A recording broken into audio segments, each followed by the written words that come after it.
যখন আমরা শিশু ছিলাম, বলতে পারতাম না কোনো কথা। কান্না শুনে বুঝে নিতেন মা আমাদের সকল ব্যথা।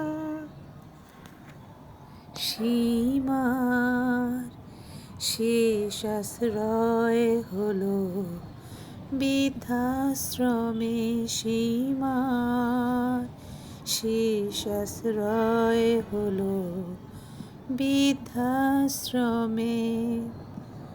সন্তানের শত লাঞ্ছনায় অবহেলা সয়ে